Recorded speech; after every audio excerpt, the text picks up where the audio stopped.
Detective Samuel Grayson had served the force for over 3 decades.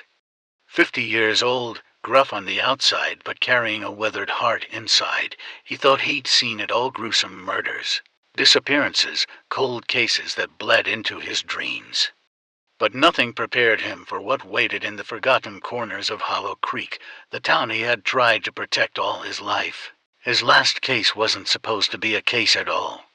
Just a favor to a friend. Someone's daughter had gone missing, but as Grayson dug deeper, he found himself staring down the throat of a darkness older than the town itself. And this time, bullets wouldn't save him. The morning fog curled along the streets of Hollow Creek like a living thing, slithering through alleyways, brushing against broken sidewalks. Detective Samuel Grayson sat in his aging Ford Crown Victoria, sipping lukewarm coffee from a paper cup, watching as the mist swallowed the town piece by piece. He had promised himself this would be the year he retired. A house up in the Catskills, maybe, fishing, solitude, silence, but here he was still chasing shadows in a place that had grown quieter. Stranger, the call came at 7:14 a.m. "Sam, it was Sheriff Marcus Denton. I know you're unofficially off duty, but I need you." Grayson didn't respond immediately. He rolled the window down slightly, letting the damp air sting his face. "What happened?" "Missing person, 17-year-old girl. Lisa Tran. Her father's a friend of yours, isn't he?" Grayson's stomach tightened. "Tuan's kid. Yeah.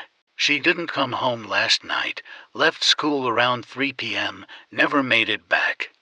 Her phone's off. No sightings. Where was she last seen?" The edge of Black Hollow Woods. Grayson clenched his jaw. "You know how I feel about that place. I know, but the family's begging." "I've got no leads. Sam, just come take a look." By the time Grayson arrived at the Tren residence, the morning fog had thickened into a wall of white. Tuan stood on the porch, hands trembling, his eyes red-rimmed from a sleepless night. "She's a good kid, Sam," he said. "Never runs off, never." Grayson nodded. "Tell me everything you can."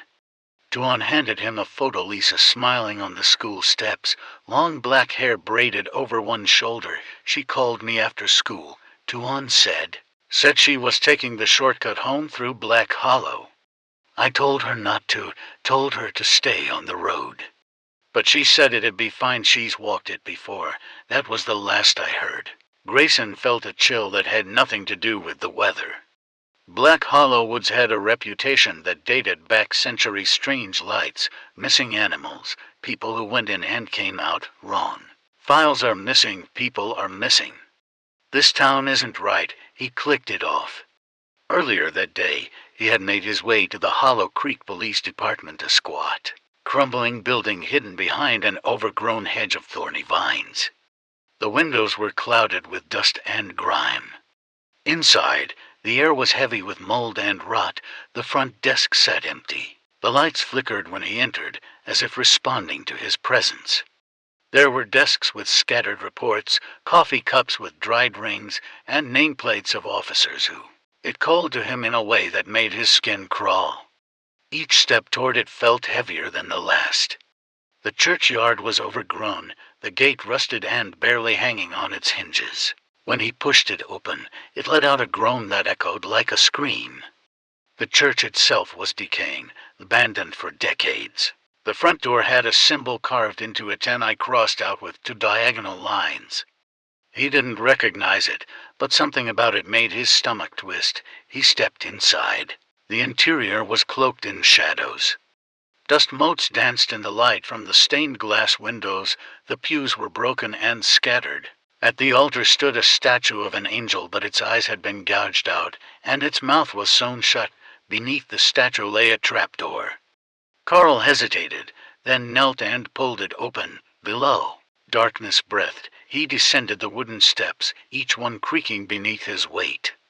The air grew colder with each step. At the bottom was a stone chamber, lit only by a single candle in the far corner. Symbols were drawn on the floor in ash. In the center lay a pile of dolls, all with their mouths stitched closed. On the wall, etched in what appeared to be dried blood, were the words, "They watch when you forget." Carl turned to leave, but the door above slammed shut. The flame went out, and then the whispering began. Detective John Merrick returned to the station the next morning with a stack of evidence bags and the faint scent of burnt wood still clinging to his jacket. The remains of the Westfield farmhouse had revealed more than he expected. As he settled into his chair, he laid out the charred fragments of a picture frame, a melted locket, and a partially burned notebook with handwriting scrawled across brittle pages. He flipped the notebook open carefully. The words were shaky but legible. He watches from the trees. He whispers my name when the fire dies. I hear him in the wind, scratching at the windows. It wasn't just a frightened child's fantasy. The entries, dated weeks before the fire, described an escalating presence, scratches on the walls, dead birds outside the door, and shadows moving without light. But what struck John most was the name signed at the end of the final page, L. Whitmore. That name hadn't been uttered in Westfield for decades. He opened the old case files. Linda Whitmore disappeared in 1976, last seen in that very farmhouse at age 15. Case closed due to lack of evidence. Her parents, dead from a supposed gas leak in 1980, the town had moved on. But if this notebook was real, if she'd been alive recently, he drove back to the site alone, wanting to feel the place again without forensics surrounding him. The wind picked up as he approached the ash-covered ruins. The chimney still stood, blackened and skeletal. His boots crunched on broken glass as he stepped onto what was once the kitchen. A sudden chill swept through him. Not the wind, it was the air itself. It shifted. He knelt by the burned floorboards. Beneath them, he found a rusted hinge, a hidden trapdoor. He pulled it open with a grunt and descended into darkness with only the dim light of his phone. The cellar was stone-walled and narrow. Dust blanketed everything.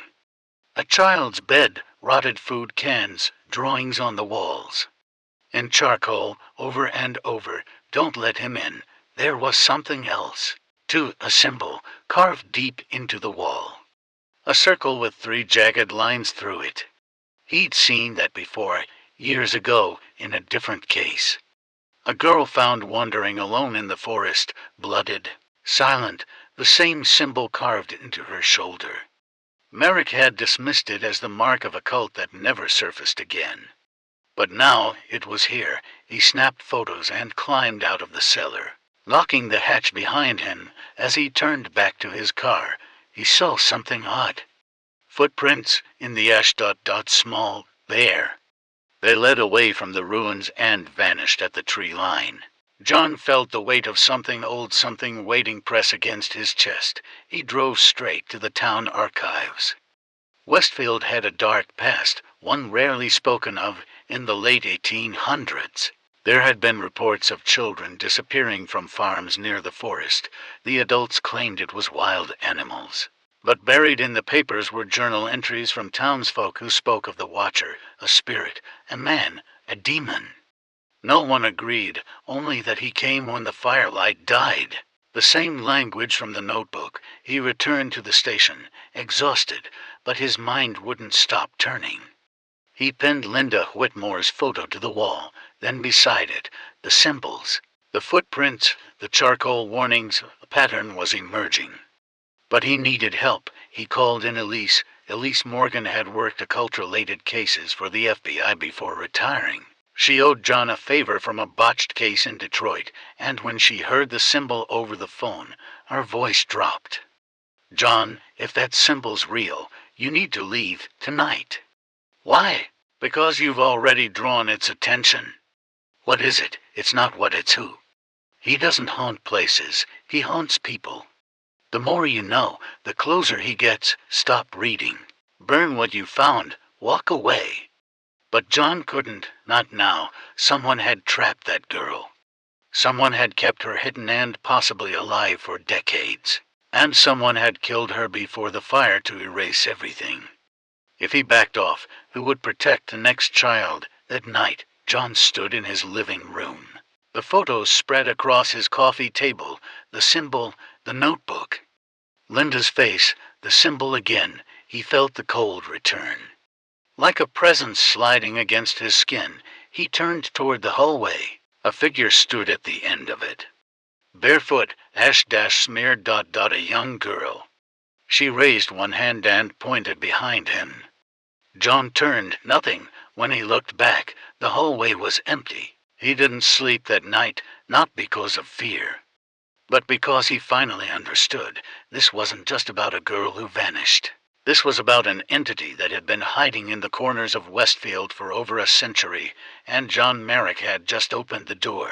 Detective Alan Graves stood in the overgrown yard of the Miller farmhouse, its weather-beaten siding peeling in long strips like skin from a snake. The wind tugged at the brim of his hat and whispered through the broken windows with a mournful hum. He had seen the place in photos, but nothing could prepare him for the feeling that clung to the air around it, like standing at the mouth of something ancient and breathing. The house had been abandoned for decades. Ever since the Millers disappeared in 1987, no trace of them. Just a dinner table set for 5 and a record spinning endlessly in the living room until the needle wore down to nothing. Locals spoke of strange lights, low growls from the cellar, and one even claimed the trees out back moved at night. Alan didn't believe in ghosts, but something about this case clawed at his gut. He stepped inside. The floorboards creaked, but the house was unnaturally silent. No bird songs outside, no mice in the walls. Just the steady sound of his own breath and the faint tick of his wristwatch. The air inside was musty, thick with mold and dust, but underneath it all was something faintly metallic. Blood, maybe. Old, but there. He moved methodically through the rooms, flashlight scanning every corner. A family photo still sat on the mantel, Richard and Mary Miller, smiling stiffly with their 3 children. All gone. He picked it up and something cold rushed through him, not a breeze, but like a hand brushing against his skin. Alan was a rational man, 30 years on the force. He'd seen drug dens, serial killers, mutilated bodies, but nothing ever made his hand tremble like this. He set the photo down and turned toward the cellar door. It was slightly ajar. The smell was stronger now, dank earth and rot. He drew his sidearm and pulled the door open fully. Wooden steps descended into a black so deep it felt like falling. He clicked his flashlight back on and took the first step. The beam of light flickered just for a moment and then steadied. But in that moment, he thought he saw someone standing at the bottom. "Police," he called out. "If someone's down there, identify yourself." Silence. He continued downward. The cellar walls were made of crumbling stone, the air damp and choking. Shelves lined the walls, filled with jars of old preserves, rusted tools, and bones, small bones. Alan moved closer. Some were clearly animal, rabbits, chickens, but others, he spotted symbols scrawled into the stone in what looked like dried blood. They were old, too old. Not something the Millers would have known. A cult, maybe pagan. But they pulsed faintly under the flashlight, as if breathing, and then he heard it, a voice. No, not quite a voice, more like a whisper layered in 100 echoes. It was calling his name. Alan. He spun around, heart hammering. No one was there. Alan. It came again, closer now. "You don't belong here." He backed up, bumping into the shelves. The jars rattled. One fell, shattered, and released a smell so foul he gagged. Inside had been something that used to be alive, now liquefied beyond recognition. Then footsteps, slow, deliberate, above him. He raised his gun and climbed the stairs 2 at a time. The cellar door slammed shut in his face, trapping him in the dark. He pounded on it. "Open up, police." No answer. He stepped back, aiming at the hinges. Before he could fire, the door creaked open slowly by itself. Alan didn't hesitate. He burst through, gun ready. The living room was no longer dusty and abandoned. It was clean, warm. The fireplace crackled. The table was set for 5. And the Millers were sitting at it. All of them, eyes hollow, skin pale as wax, smiling. "Won't you join us, Officer Graves?" Mary asked sweetly, her voice like wine through dry leaves. Alan didn't move. Something inside him screamed to run. But something deeper held him rooted. Richard stood. "We've been expecting you." Then the children rose, 3 small figures, each more corpse than child, moving in perfect silence. Alan backed toward the door. "I don't know what this is, but it ends now." Richard laughed, a deep and natural sound. "It never ends, not until he is fed," Alan asked. The shadows behind the fireplace stretched long, darker than night, and began to shift. From it, something enormous began to stir. Something with too many limbs, something that had been sleeping. Until now. For the first time in weeks, Detective Raymond Cole felt a sliver of clarity. It was faint, like light filtering through a storm cloud, but it was enough. The events in Verdun Hollow weren't random. Something or someone was orchestrating them. A pattern was beginning to form, and he was ready to follow its trail. It began with the morgue. Raymond returned to the local coroner's office to request another look at Henry Weller's autopsy report. The receptionist gave him a hesitant glance. "Detective, didn't the FBI already take all of that 2 days ago?" Raymond's brow furrowed. "No one told me that." She handed him a receipt signed by an Agent G. Rooks. The name didn't ring a bell. He flipped open his phone, called the FBI regional office, and within minutes confirmed what he feared: no Agent Rooks existed. Someone was covering tracks. Raymond stood in the cold archive room. The files gone, but a shadow of their absence remaining. The space felt hollow and finished, like a page ripped from a book mid-sentence. He checked the security camera logs, but the tapes for that day were also missing. Whoever this was, they had access, power, and a purpose. The next lead came from a small, almost forgotten box of personal belongings taken from Henry Weller's house. Among them was a Polaroid photo. It showed Henry, smiling awkwardly in front of a strange mural, a circle with symbols carved in red, almost tribal. Behind him stood a tall man, face blurred by motion, as if he had moved just as the camera shutter clicked. Raymond scanned the photo into his computer, adjusted the contrast. The symbols on the wall matched something he'd seen in an old case file from 1999, a child kidnapping where the only evidence left was a burnt circle of symbols carved into a barn floor. No bodies were found, no suspects. It was marked unsolved, and that barn. It had stood on the edge of Verdun Hollow, feeling a rush of dread. Raymond went back to his case archives, thick boxes of files from his early days. It took hours, but finally, buried beneath reports from decades past, he found the 1999 case. A girl named Emily Reese, age 6, disappeared while playing near her backyard. No leads, no ransom, just the barn, the circle, and the same red-painted symbols. He stared at the symbols, then looked back at Henry's Polaroid. The same hand had drawn them, not just the same design, but the same brush-stroke style, curved and thick, painted with something viscous, blood. Henry Weller had known something, and now so did Raymond.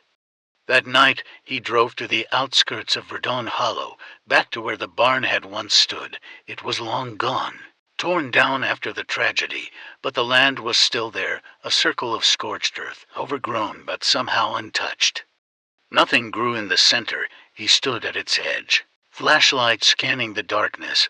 The wind picked up, rustling the trees with uneasy whispers. Raymond stepped into the circle. Immediately, the air shifted. He felt it, like stepping into another world, heavier, quieter. The flashlight flickered, but stayed on. He crouched down and touched the dirt. Still warm, though the air was freezing. Something was buried here, and it had been for decades. He began to dig. An hour later, his fingers hit metal. An old lockbox, rusted but intact. With effort, he pried it open. Inside was a cassette tape, labeled simply, Verdun Hollow Ritual, December 21st, 99, and beneath it, photographs, dozens of them, of children, adults, and scenes of ceremonies that looked more like sacrifices than anything else. Raymond stared in disbelief. This was no random string of disappearances. This was a cult, a persistent, hidden network that had operated in Verdun Hollow for decades, hiding in plain sight, taking lives under the cover of folklore and silence. The townspeople hadn't turned away out of fear of ghosts. They were protecting something. Some of them were part of it. Raymond stood, the box in hand, his mind racing. He needed backup. He needed help. He needed someone outside Verdun Hollow. But first, he had to hear that tape, back at his motel room. Raymond dusted off an old cassette player, a relic from evidence storage he'd kept over the years, and inserted the tape. Click, at first, just static. Then, a voice, low male, chanting in a language Raymond didn't recognize. Then screams, high-pitched, human, a child. The chanting grew louder, overlapping with multiple voices. The sound of fire crackling, then silence. And one last voice, this time a woman's, whispering, "The hollow remembers." It always does. The tape clicked off. Raymond sat in the dark motel room, breath shallow. There was no doubt anymore. He was dealing with something much bigger than a killer. This was ritualistic, organized, ancient. And they knew he was getting close. The following morning, the air was heavier than usual. Detective Jack Morgan stepped into the station before sunrise, his face hollow from the dreams that had returned. The same vision of a young girl's whisper bouncing off concrete walls, of blood smeared in symbols he couldn't decipher, of a cellar that stretched endlessly into blackness. He didn't need coffee. The adrenaline was already surging. The file on Megan Doyle lay open on his desk, the case he had quietly reopened without permission. The girl had vanished 15 years ago, just a few streets away from the building where the recent victims were found. He knew there was a connection. It wasn't just intuition, it was memory. Jack had been one of the first officers at the scene back then. A cellar, a locked door, blood on the latch, but no body. He had buried that case because he was ordered to, because the deeper he dug, the more resistance he met from higher-ups, from community figures, even from some inside the department. Now, all those warnings were starting to make sense. That afternoon, Jack visited the Doyle family home, what was left of it. Megan's parents were long gone, but the house was still standing, boarded up and cold. He broke in through the back, flashlight cutting through decades of dust. The basement door was still there, in the kitchen floor, and sealed. Jack descended with his hand on his weapon, every footstep echoing against cement. The cellar was just as he remembered it, damp, with old chains bolted to the walls and a strange metal circle embedded in the center of the floor. He knelt to inspect it. That's when the cold hit him. It wasn't just temperature, it was presence. The air grew dense, buzzing in his ears. Then, a whisper, "Help me." He turned, weapon raised. Nothing, only darkness. The voice had come from inside the wall, frantically. Jack scanned for irregularities. He knocked along the wall's surface until a hollow thud answered him. A false panel. Behind it, he uncovered a narrow tunnel lined with claw marks and the scent of decay. He called for backup, but reception was gone. Static only. He could have waited, but he didn't. With flashlight in one hand and pistol in the other, Jack entered the tunnel. The further he went, the older it felt, earth instead of concrete, bones buried in dirt, symbols etched into stone. His breath fogged in the unnatural chill. Then he found it. A chamber, ancient and circular, lit by a single candle burning in defiance of time. In the center, a woman knelt alive, barely. Her wrists were bound, her body covered in scars, but she was breathing. "Megan," Jack gasped. She looked up with sunken eyes. "You came back." But behind him, something moved. Jack turned and fired instinctively. The bullet hit flesh, and a shape crumpled, a man, ragged and robed, eyes wide with black irises. He wasn't alone. More figures emerged from alcoves robe, whispering in unison, their voices scraping against Jack's sanity. He pulled Megan to her feet and backed toward the tunnel. But the cultists didn't pursue. Instead, they chanted louder, encircling the candle as it flickered violently. A gust of wind howled through the chamber as Jack dragged Megan out, hearing in the wind the scream of something far older than human. The tunnel began to collapse behind them. They reached the cellar just as the tunnel caved in entirely. Jack and Megan lay on the floor, coughing in dust and blood. The candle's light was gone. He held her, shaking. "You're safe now. It's over."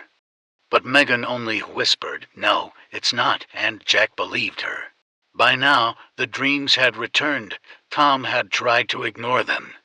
Tried to tell himself it was just stress, or maybe something he'd eaten, but every night they grew more vivid. He was walking through the precinct again, only it wasn't the way he remembered. It was darker, longer hallways, endless corners. Rooms that didn't exist in the original building. His own footsteps would echo back to him like someone or something was always just behind him. Then came the voices, whispers in the vents. Low murmurs coming from rooms he thought were empty. And every single time, he would wake just before the moment he turned to face the source of the sound. But now, the waking hours were catching up. Tom sat in his living room, rubbing his temple as he stared at the old precinct floor plans he had found in the archives. Something didn't line up, literally ... He traced his finger along the western hallway of the blueprint. There should have been 4 rooms: evidence storage, the old locker room, an unused filing room, and the south stairwell, but in the building there was an unmarked door between storage and the locker room, one that didn't show up on any of the plans. That door had been locked every time he checked it in person, rusted shut. Almost fused into the wall, but that wasn't the worst part. He remembered something now. Back during his active years, there had been rumors among night shift officers. A few rookies mentioned noises from that hallway. One even claimed he saw light under the unmarked door. Tom had brushed it off back then. Now he wasn't so sure. He stood up. It was time to go back. By the time he arrived at the precinct again, the sun was just beginning to set. A golden hue cast long shadows across the parking lot, the kind of twilight that made the edges of the world feel uncertain. Inside, the building was silent. He had obtained permission from the mayor under the pretense of investigating a structural concern. No one else was around. He made his way directly to the western hallway. The door was still there, just as he remembered, rusted hinges, peeling paint, no markings. It was colder here, too. He could feel it on his skin. A subtle drop in temperature, like stepping into a basement. He pulled out the crowbar. It took several tries, groaning metal and splintering wood, but finally the door gave way with a heavy crack and swung inward. Beyond it, darkness. No lights, no switches.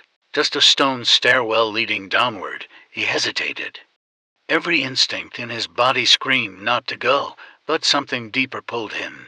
That same part of him that had once run toward gunfire when others ran from it. He took a breath, turned on his flashlight, and stepped inside. The stairs spiraled down far longer than they should have, more than a basement.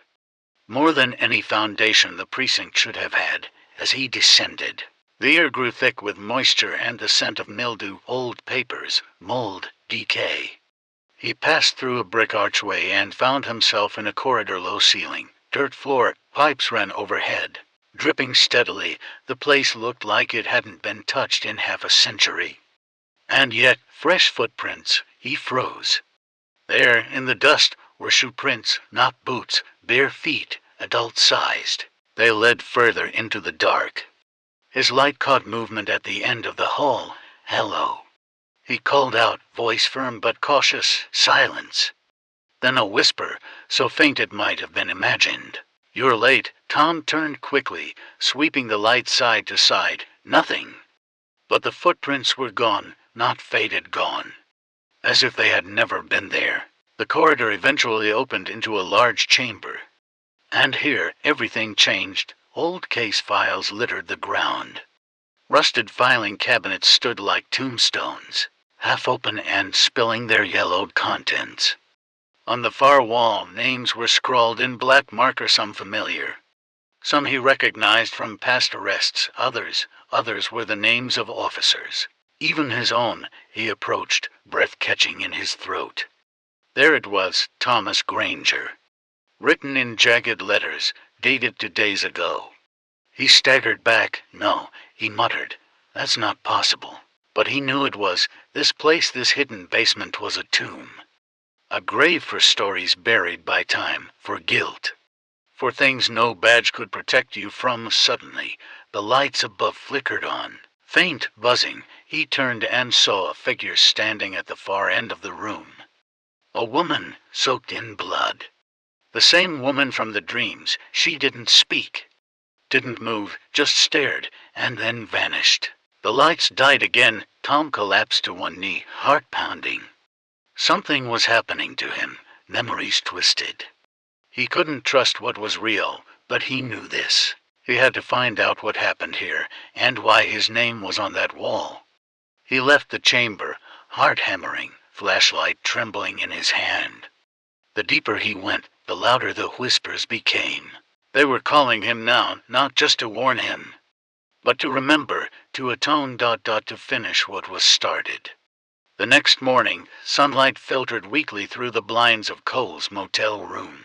He had barely slept. His dreams had been a swirl of burning buildings, shadowed faces, and the sound of children crying. He sat on the edge of the bed, staring at the floor, trying to assemble a plan in his mind. There were too many open ends, too many whispers in the dark. He called the precinct, spoke briefly with Captain Monroe, and made his excuse to extend his stay in Elmridge. Monroe didn't question it. Cole had earned that trust over years of loyal service. But something in Monroe's voice hinted he was beginning to worry. Cole returned to the town library, this time asking for historical records, specifically any reports about children, fire, or strange disappearances. The elderly librarian, Mrs. Heller, eyed him curiously but obliged.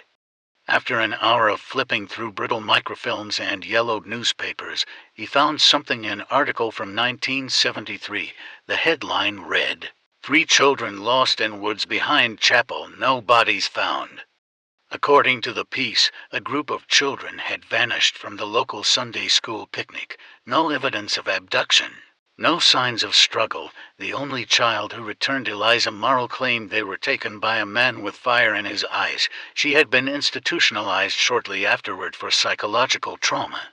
There were no follow-ups. Cole stared at the name, Eliza Marl. He had seen that name somewhere before. He riffled through his notebook until he found it scribbled in a margin. M. The initials carved into the floor of the burned nursery. He checked the article's photo. A grainy black and white image of the chapel grounds. Behind it, just barely visible, the same trees he had walked past. He felt the hair on the back of his neck rise. He drove straight to the address listed in the archives for Eliza Marl's next of kin. A dilapidated house on the outskirts of town, half buried in autumn leaves. The mailbox was rusted through, the number 14 barely clinging to the side. He knocked once, no answer, knocked again. From inside, the shuffle of feet, the door opened a crack. A pale woman in her 70s peered out, one cataract blind eye staring into nothing.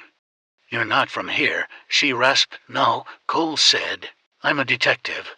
I'm looking into an old case. I think you might know something about it." "Your name?" "Eliza Marl." She didn't answer, but her grip on the door tightened. "The man with fire in his eyes," Cole added softly. She gasped, stumbling back as if struck. "You shouldn't have said that." "I think he's still here," Cole pressed. "I think he's tied to the house that burned down, the one with the locked nursery." Her face went pale, and her lips trembled. After a moment, she let the door swing open and walked slowly into a room lined with candles and faded photographs. "You found the nursery?" she asked, voice barely audible. "I did. Someone locked it from the outside. I believe a priest named Father Wilkes may have been involved." At the mention of the name, Eliza burst into tears. She sat heavily in a worn armchair, her bony hands clutching at her chest. "Wilkes was no priest," she whispered. "He was a hunter of children. We thought he was saving us." "We were wrong." Cole sat opposite her, the room heavy with incense and silence. He told us he was protecting us from demons, Eliza continued. Said the woods were cursed, that the children were marked. But it was him. He was the one doing it, taking them one by one. Why, what was he doing with them? Eliza closed her eyes. He believed that burning a child's body could trap their soul, keep it from being claimed by the darkness, but it was just madness. He fed the fire. And the fire, it grew hungry, it still wants more. Cole felt a cold stone settle in his gut. Do you know where he did it? She looked at him with haunted eyes. There's a cellar under the chapel. Sealed off decades ago. That's where he burned them. That's where the fire lives. Cole stood. I need to see it. No, she said, panic rising. You don't understand. It's not just fire. It's something older. He opened a door, and it's still open. I've seen too much to stop now, he said. I have to finish this, for the children, for you. Eliza reached for his hand. Her skin was paper-thin, her touch light as ash. Then you'll need this. She handed him a small crucifix. It was blackened, scorched at the base. This was the only thing that protected me that night. Cole took it, feeling the strange warmth in the metal. He drove straight to the chapel as twilight bled into night. The wind was colder now, carrying the faint smell of char and decay. Armed with a crowbar, flashlight, and the crucifix around his neck, he entered the chapel again. The pulpit was as dusty as before, the air stale. But near the altar, he found a trapdoor beneath a rod, the wood around it stained with old soot. He pried it open. A narrow stairwell descended into blackness. Every instinct screamed at him to stop, but he descended. The air grew hotter as he moved down, not colder, by the time he reached the bottom. Sweat was clinging to his neck. The flashlight flickered as he stepped into the stone cellar. The walls were lined with scorched marking symbols that hurt to look at. At the center of the room was a blackened pyre, surrounded by bones, and standing behind it, a man. Tall, robed in something like priestly garb but burned and twisted. His face was blistered, eyes glowing faintly orange, like embers buried deep. In his hand was a long branding rod, its tip red hot. You've come to feed the flame, the figure said, voice echoing unnaturally. Cole raised the crucifix, not today. The figure laughed, and the pyre erupted into flame, swirling like a vortex. The heat was unbearable. Cole stumbled back, but the crucifix pulsed in his hand, sending out a wave of light that pushed the flame back. Screams erupted from the fire children's voices, weeping, calling out, "Help me, help me." Cole stepped forward, tears in his eyes. "I'm here. I hear you." The figure lunged, but the light from the crucifix struck it full in the chest. There was a sound like shattering glass, and the figure howled, its body breaking apart into ashes that scattered like leaves in the wind. The fire guttered. Then it died. Gnarled trunks and black roots that curled like fingers out of the soil. And then I realized they were watching me. Not the trees, something in them, faces, dozens, maybe more, half-formed. Distorted expressions in the bark, some wept sap that looked like blood. Others screamed silently, their mouths agape with terror. My breath caught. I took a step back, and the ground beneath me shifted with a wet squelch. I looked down to find I was standing in what looked like a decayed animal pelt, stretched thin over the earth. It stank of rot and copper. Then I heard a voice. "You're walking in circles." I turned. A figure stood in the mist, draped in the kind of uniform that park rangers wore, except this one was torn and charred, and the name tag was burned away. His eyes were milky white, like old marble.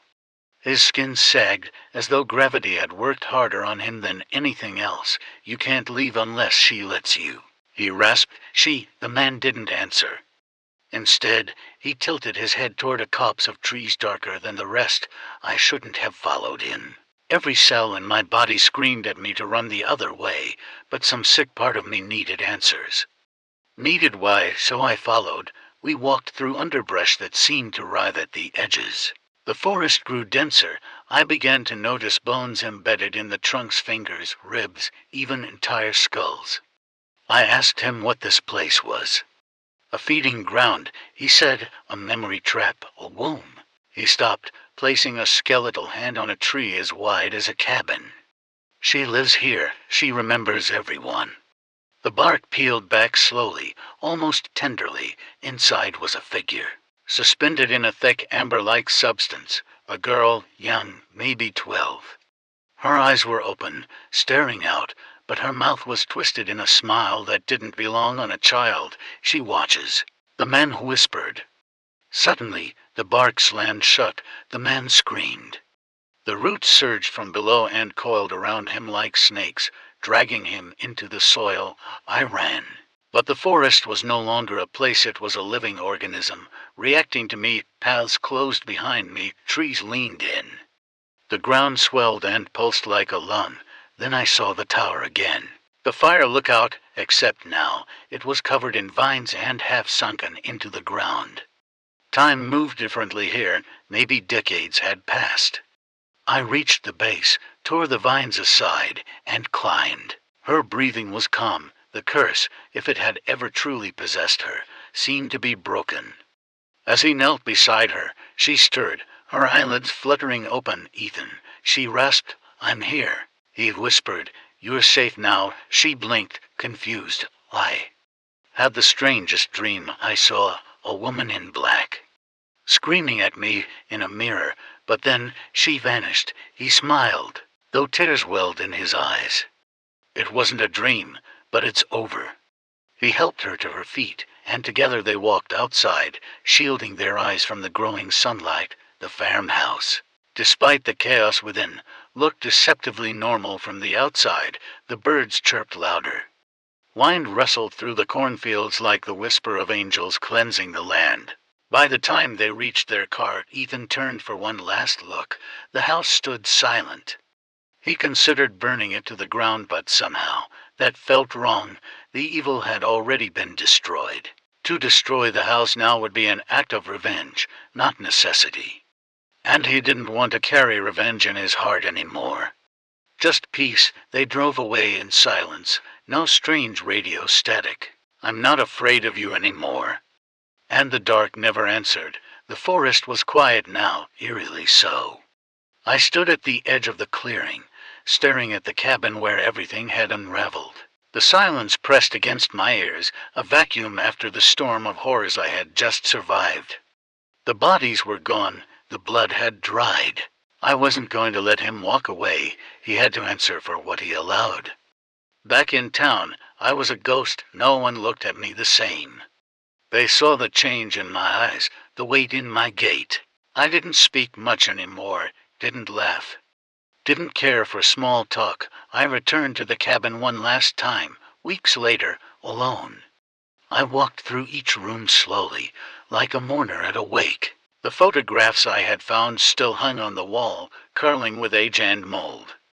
I stared into their faded faces, wondering how many souls had been taken within these walls. And then, in the basement where the worst of it had happened, I found something new, a mirror, cracked and covered in soot. And behind it, a wall that had not been there before. I touched it, and it gave way, revealing a narrow staircase descending even deeper into the earth. I should have turned back.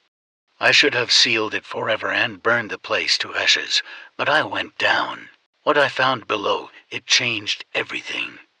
It wasn't just the sheriff, it wasn't just the cult. There was something older, buried in that stone, something that had lived long before this town existed. And it was still awake, still watching, still hungry. The symbols carved into the stone weren't just markings. They were invitations. I remember standing there, staring at that thing and feeling it look back at me. And I knew it wasn't over, not for me, not for anyone. Outro. So if you're ever driving through this part of the country, if your car breaks down near Raven Hollow, if someone offers you a ride or a warm meal in an old house on the hill, don't accept it. Don't go looking for the cabin. Don't ask questions about the missing people. Some doors, once opened, never close, and some stories don't end. They just go quiet until they're ready to begin again.